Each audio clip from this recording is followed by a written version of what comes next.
So we just got back from our first bourbon festival from Kentucky. I never drank so much in one day. We did meet a lot of people there, right? So let's tell everybody what we did and what we got.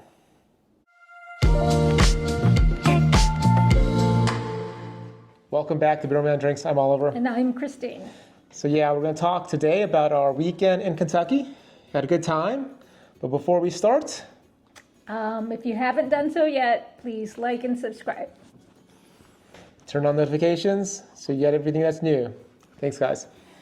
Yeah, we went to Kentucky again. This time for Bourbon on the Banks. We signed up for this festival a few months back, I guess. Yeah. We didn't get into the Kentucky festival, Bourbon Festival, but we got into this one. Mm-hmm. And so, you know, we already had plans to go and decided to hit up a couple of distilleries we haven't had tours at, and obviously do a little bit of hunting. Hope we get lucky at the distilleries. So yeah, let's get at it. So Bourbon on the Banks is a festival in Frankfort, Kentucky. They hold it right next to the water.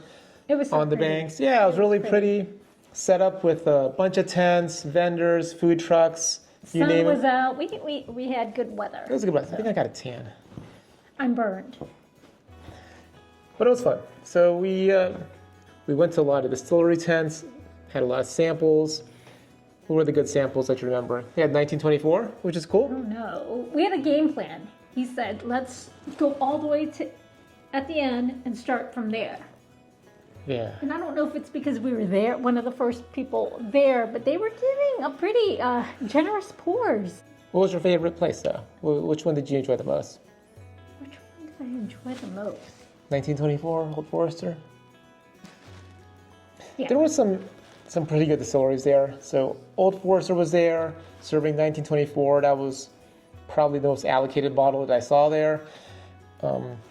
What else? I mean, but you had Forgate, you had a lot of the smaller distilleries. It was nice. Yeah, for me, it was an opportunity to try out a lot of brands that maybe would not buy the bottle because it's sitting on a shelf. You're like, do I feel like spending 60, 70, 80 bucks, whatever?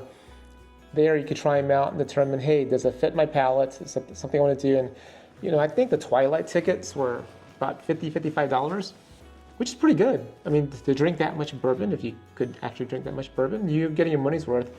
We paid $95 to get in a little early.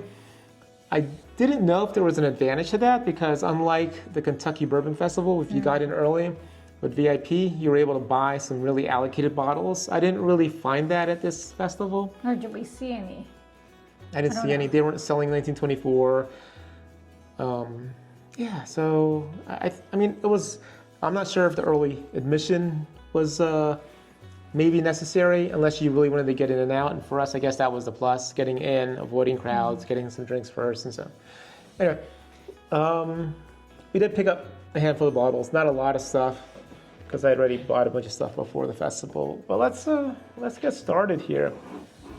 The first one we have is this Barrel House Select Cask Strength. And one of the reasons I picked this up is we met some guys during the Kentucky Bourbon Festival weekend behind us at Jim Beam. They talked about Barrel House, I think, right? Mm-hmm. And I said, I'm not familiar. And so when I saw that they were going to be at Bourbon on the Banks, I decided to stop by, try out their bourbons. And yeah, this is a good guy. This guy's a double oaked. And Christine always likes a nice double oaked at cask strength. So pretty pleased to try this one out. The second one we got is from Bespoken. And Troy, guy we met at Wild Turkey, actually, him and his wife. Troy and Renee. Yeah, Troy and Renee. From Louisiana. From Baton Rouge, I think. Yeah. He was at Bespoken. He pulls me over. I was like, Oliver, you got to try this Epic, right? And I tried the Epic, and it was pretty complex. I was trying to see if I really enjoyed it, but then, you know, we like our distillery-only series and experimental. So they have this Bespoken Alchemist series release 4. And this guy comes in at 94 proof, non-chill filtered, and finished with oak staves. And the master distiller signed it for us, which is really cool. Yeah, we'll do a review on this guy, and again, be part of our distillery review series. This is the bottle that Troy Oh, this. Well, no, Kind not of, the bottle. He pointed me at the Bespoken. Okay. Yeah, she was drunk. She didn't remember. I was not.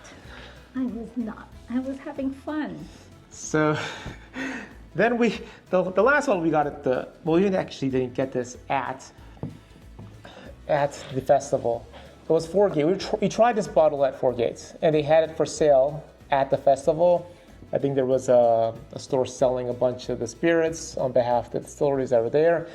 And this was it. We tried it. It was a rye, and I thought it was pretty good. I thought it was maybe competitive to Triumph, so decided to buy it. Of course, I was, I don't know, upteenth, taste into this. My tongue could have been completely fried at that point, and it tasted good at the show. But I did remember seeing this at a liquor barn on sale. So at the show, it was $1.99. Got this for $1.39. So I said, hey, I'll pick it up at the liquor barn and save $60. So that's what we got. We'll try this out and find out if I actually was tasting correctly. He's so fiscally responsible. I try to be, Try to be. Before the festival, we did a bunch of visits to distilleries, normal hunts. So let's get to those. This distillery that we visited was actually recommended by someone who watched one of our videos. They saw a bottle on a shelf during a hunt, said, hey, at minute 2 minutes, 35 seconds, there's a bottle of OCD. That's Glens Creek, they're good stuff. So we knew we were going back to Frankfort and decided to stop by that distillery to check it out, do a tasting if we can, and figure things out. So that's what we did. We went to Glens Creek. Really cool place. It's an older distillery. I think they took over Old Crow Distillery, OCD. I think that's what. Yeah. And we visited, and it was beautiful. They have their old building, the older building there, and man, it's a really nice place right off the river. But we picked up a couple bottles. The one we actually settled on, we didn't get the OCD, but we did pick up this Hamilton Dark. And the reason we did this is because it actually, I think it's based off their Cafe au lait. And I forget all the details, I apologize, guys. But this one has a more bourbon-esque, like standard bourbon finish to it for us. The other ones were very pot still flavored.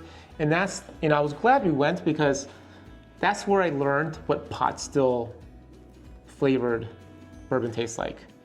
And I think it's because the method by which it's cooked, the mash and the solids are kind of in the same area as where it's all distilled. And so I think what happens is that flavor from the mash gets more imparted into the distillation, or the distillate.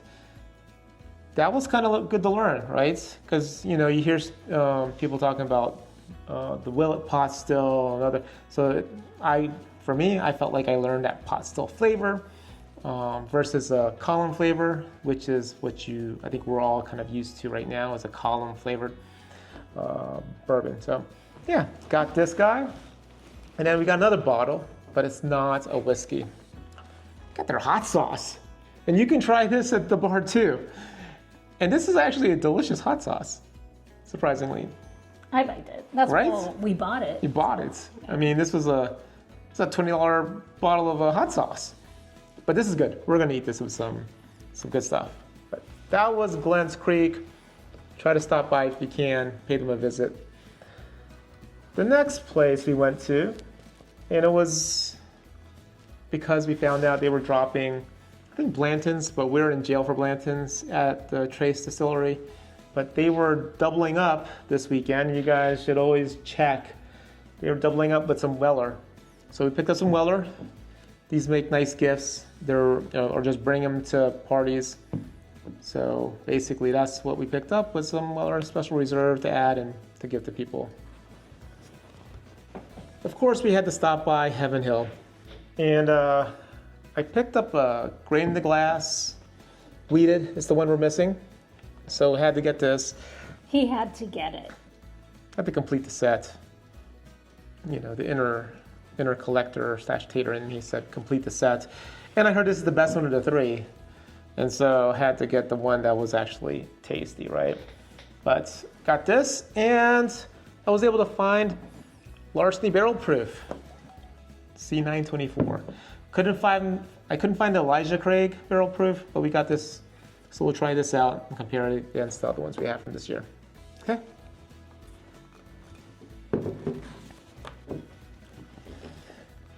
So we went to Louisville one morning to check out the different distilleries, checked out, we went to Old Forester, Michter's. We had to. We had to see if they had the Toasted for Christine at Michter's, to see if they had any President's Choice for me at Old Forester, but no luck. We also heard that King of Kentucky was released. So you went to Evan Williams, did the tour, and anybody out there who's been on that tour knows that you get an opportunity to buy a special bottle at the end of the tour. Unfortunately, it's a pricey bottle for what you get. The Evan Williams 12 year. It's a good pour. I struggled to say it's a $150 pour, but that's what it is. In Japan, I heard it's like $40 US. But then you have to buy a plane ticket to Japan. So maybe it's still a better deal. But we have this in the collection. So we're going bourbon hunting in Japan? Maybe. Is that what you're saying? Maybe, but I think I spent the budget on this bottle of Evan Williams, so now we can't. The tour there was a fantastic tour. Our tour guide, I forgot her name, but she used to be a French school teacher. Yes. A school teacher that taught French. It was very nice to be spoken to like a child. No, really, because she explained things like we didn't know in very clear and simple ways, and I thought that was nice. I thought it was good, and she was so sweet, so I enjoyed that. And that tour was very Disney-esque, with a lot of animation, a lot of recreations. They built like a town and farms and inside that little building. So it reminded me of a tour inside like Epcot or something. It was a building inside a building. It was a little town inside the building. That's pretty cool. It's worth a visit, and if you need to get that opportunity to get this. But you can also buy this, I believe, at Neat Bottle Bar Shop for $150. So you don't have to pay the $25 a person for the tour. You can just go pick this up if you want as well. And the town, was that a reproduction of Whiskey Row. Whiskey Row. So the next place we went to was Bardstown Bourbon Company in downtown Louisville. And apparently Disco 12 was sold out there. So Discovery 12, if you guys can find it, pick it up. I believe it's sold out in Virginia. It dropped here about a week ago. Yeah. And it was showing up in different stores, but it's now sold out. So you go on the website, you can't find it anywhere. So try to get it. We were lucky to pick it up during Kentucky Bourbon Festival. We have our one bottle and a backup, so I'm pretty happy about that. But we got a really good bottle. And they let us taste this at the bar. It was like a $5 pour to taste this. And it's their store pick rye. The juice is good. It's called The Juice is Good. RIckhouse A, floor 1, 118.8 proof. This is a rye. And it was the team. It was the team at Bardstown. That in Louisville. picked it. Yeah. Yep. It's a good pour. I tell you, this can compete against some Triumph, I think. You think? We'll And that was that. like the first sip of the day, so it's not like I was like the Forgate where I was already drinking for a while and couldn't taste anything. This is a good pour. They only have like a dozen or so left.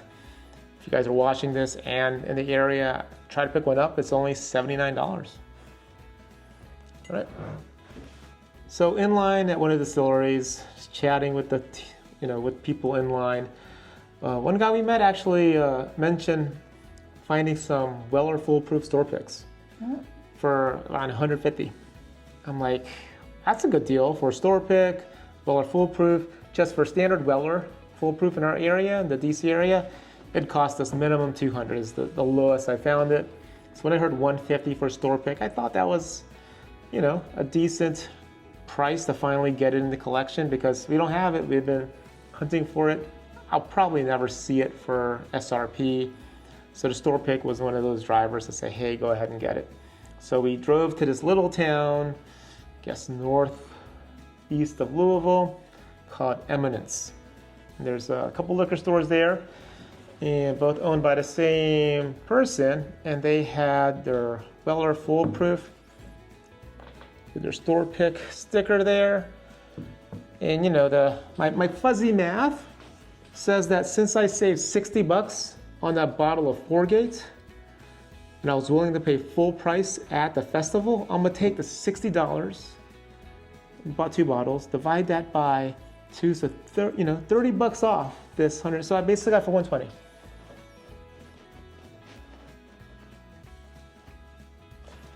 Fuzzy math. So that was the one liquor store we bought stuff at. Okay, so finally, this last bottle is the one I'm happiest about. You guys all know I'm a turkey fan, and Wild Turkey released Russell's Reserve single RIckhouse Kent Nelson B last week, and just by luck, we happened to be there, and they had some bottles left. So we got it, and we already tried it. It's a fruit bomb. This is so good. We're gonna definitely do a review on this and compare it to Russell's 15 to see which one is whiskey of the year for us. You know, I'll probably pick a turkey product just because I love it so much. But yeah, I feel super lucky that we were there. We met such cool people online. Learned the process of Wild Turkey. It's our first time lining at Wild Turkey, and it was pretty similar and cordial, just like everywhere else. Everyone was so nice. Right? So, yeah. Okay, guys. Thank you for watching again. Like, subscribe, turn on notifications, and appreciate you as always. Thanks for watching. Cheers.